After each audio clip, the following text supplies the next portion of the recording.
ट्रान्सलेशनमधली दुसरी प्रोसेस आहे, तिला म्हटलं जातं इलॉंगेशन. पहिली स्टेपला आपण इनिशिएशन बघितलं होतं. आता पाहायचं आपल्याला इलॉंगेशन. इलॉंगेशनच्या प्रोसेसमध्ये म्हणजे during this stage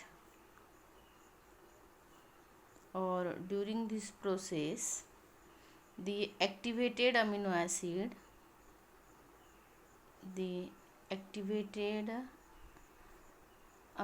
acids that are added one by one to first amino acid. ठीक आहे. जो पहिला अमिनो ॲसिड आहे त्या अमिनो ॲसिडमध्ये एक एक अमिनो ॲसिड जो आहे तो ॲड होत जातो. आणि ही जी इलॉंगेशन आहे that is catalyse by the enzyme peptidyl transferase. आपण लिहू शकतो की elongation activity is catalysed bye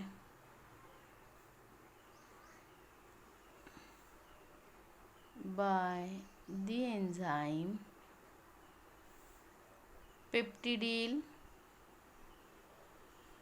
transferase.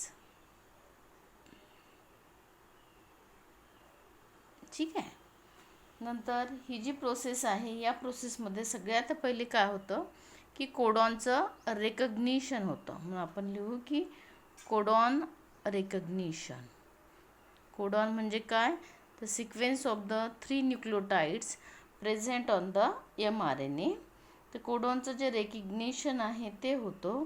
Due to that the amino acyl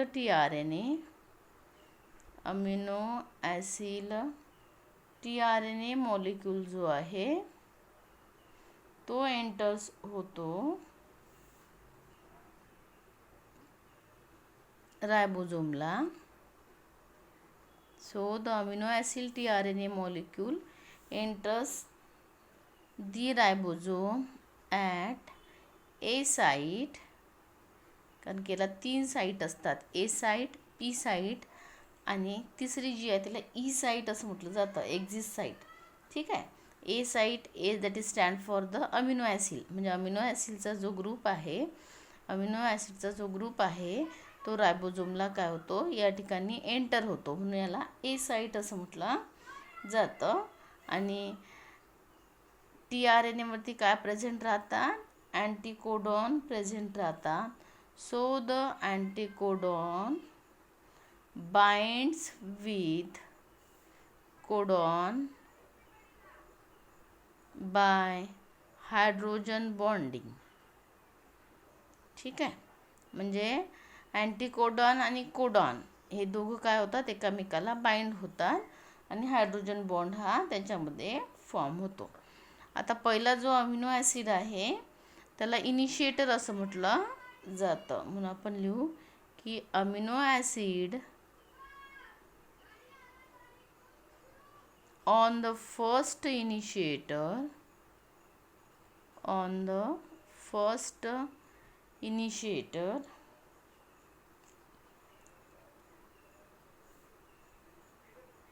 tRNA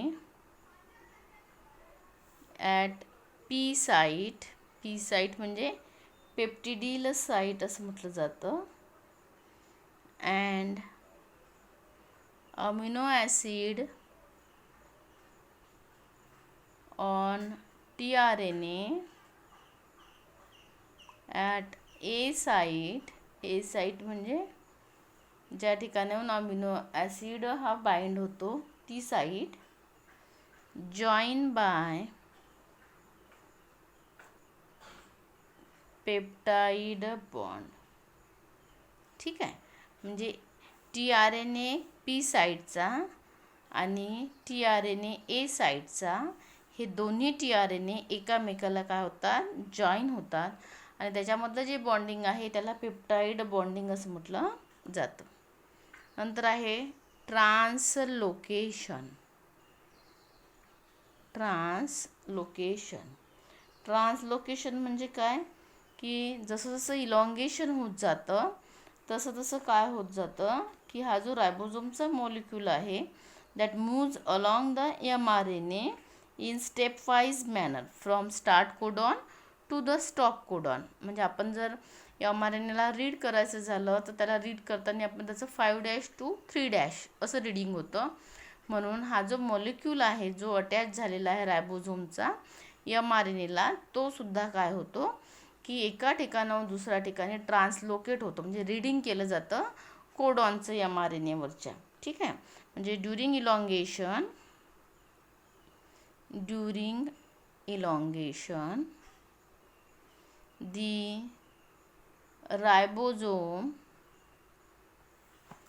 the ribosome moves along the mRNA in stepwise manner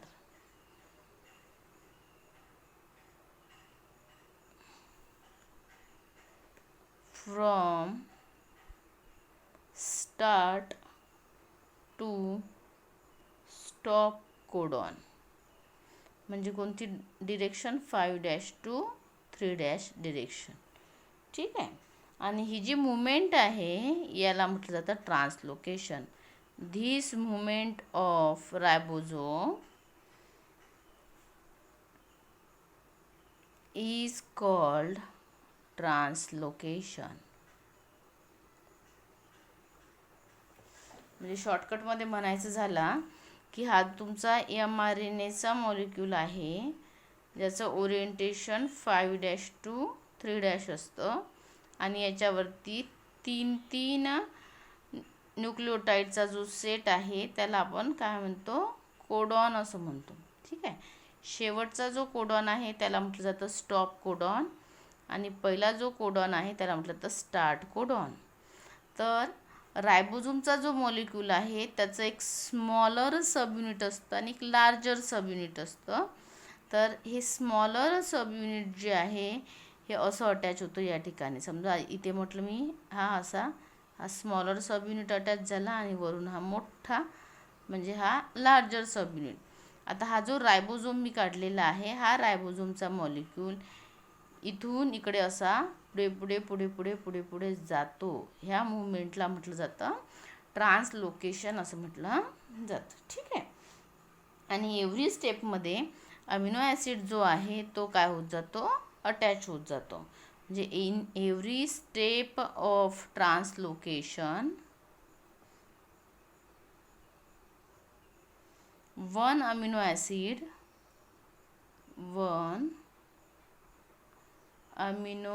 acid is added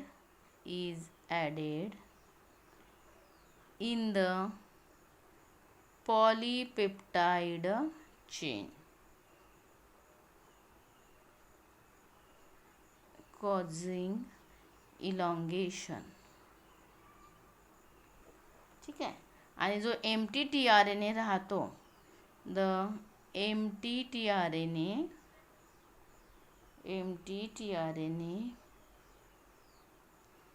leaves from E site म्हणजे exit site. ठीक आहे. म्हणजे जो empty tRNA राहतो तो त्या ठिकाणाहून बाहेर निघतो. आता सगळ्यात शेवटची स्टेप आहे तिला म्हटलं जातं टर्मिनेशन. इनिशिएशन नंतर इलॉंगेशन आणि तिसरी स्टेप आहे ती आहे टर्मिनेशन. ट्रान्सलेशनमधली ट्रान्स्क्रिप्शन आणि ट्रान्सलेशन ह्या 2 प्रोसेसेस आहे प्रोटीन सिंथेसिसमधल्या. टर्मिनेशन म्हणजे ज्या ठिकाणी रिॲक्शन स्टॉप होते त्याला आपण म्हणतो टर्मिनेशन. म्हणून at the end of mRNA there is a stop codon either UAA, UAG or UGA. ठीक आहे. हे 3 कोडॉन जे आहे याला आपण स्टॉप कोडॉन असं म्हणतो. हे जे स्टॉप कोडॉन आहे UAA, UAG और UGA it is not read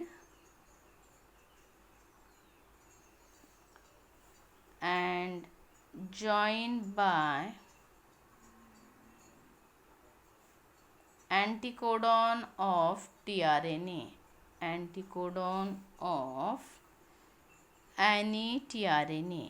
कोणताही जो tRNA आहे त्याच्यावरती जो 3 न्यूक्लियोटाइडचा सिक्वेन्स प्रेझेंट राहतो अँटीकोडॉन लूपवरच्या, त्याला आपण अँटीकोडॉन असं म्हणतो. हा याला रीड करू शकत नाही stop कोडॉनला. and the release factor binds to the stop codon terminating the translocation process. The release factor binds to the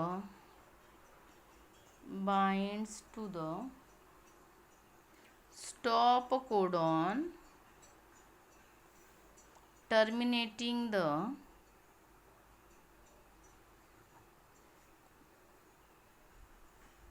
translation process. ट्रान्सलेशनची प्रोसेस जी आहे ती स्टॉप कोडॉनच्या तिथे टर्मिनेट होते आणि पॉलीपेप्टाइड चेन जी आहे ती पॉलीपेप्टाइड चेन ही रिलीज होते. The polypeptide chain is now released in the cytoplasm.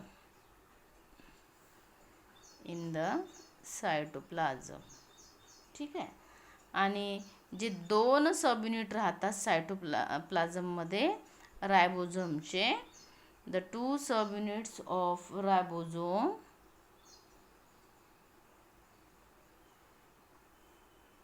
that are dissociates in the cytoplasm. त्याचं काय होतं, डिसोशिएशन होतं. ठीक आहे. तर या ठिकाणी ट्रान्सलेशनची जी प्रोसेस आहे ती कंप्लीट होते.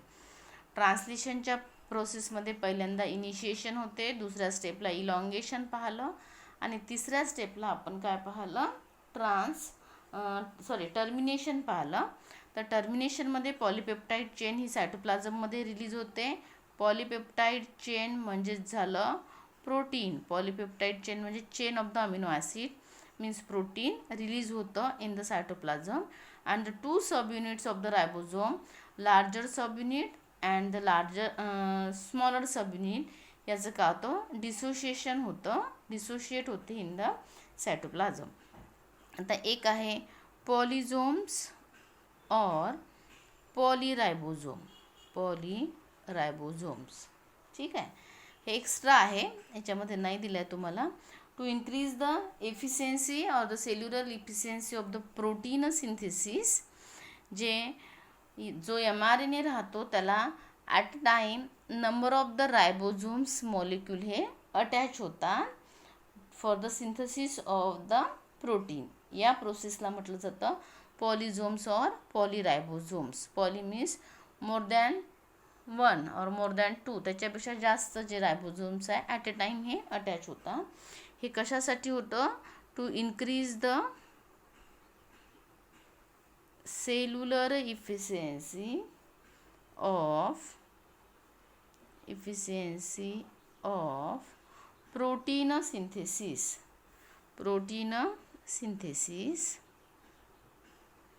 many ribosomes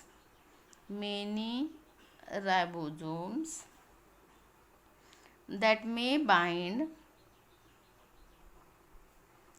to the mRNA at a time, to the mRNA strand, and form the polypeptide and form the polypeptide chains for synthesis of protein. ठीक आहे. आता असं जे स्ट्रक्चर फॉर्म झालेलं आहे तसं स्ट्रक्चरमध्ये जसं आता हा mRNA आहे, तर या mRNAला स्मॉलर सब युनिट आणि एक larger sub unit. Smaller sub unit रायबोझोमचा larger, smaller sub unit larger sub unit. आता मी इथे समजा 5 रायबोझोम्सचे मॉलिक्यूल काढले. 1 2 3 4 5 आणि mRNAला आपण रीड करतो 5' to 3' डिरेक्शननी. असे नंबर ऑफ रायबोझोमचे molecule at a time attach होतात to increase the efficiency of the protein synthesis.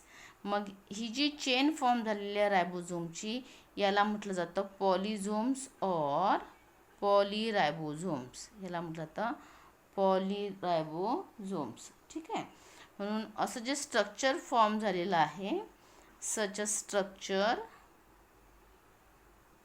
with many ribosomes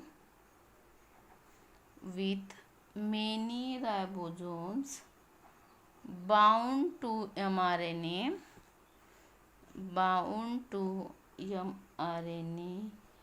is called polysomes or polyribosomes.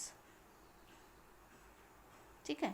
अशा स्ट्रक्चरला पॉलिझोम्स किंवा पॉलीरायबोझोम्स म्हणतात की mRNAला at a time number of ribosomes, हे रायबोझोम्सचे मॉलिक्युल्स आहे आणि हा तुमचा mRNA आहे, हे काय होतात अटॅच होतात आणि प्रोटीन सिंथेसिसची जी प्रोसेस आहे ती फास्ट होते.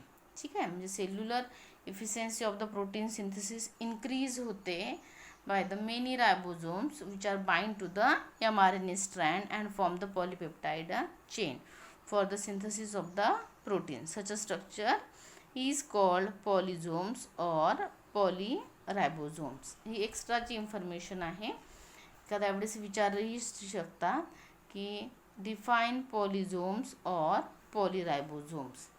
हे ट्रान्सलेशनच्या प्रोसेसमध्ये होते to increase the protein synthesis.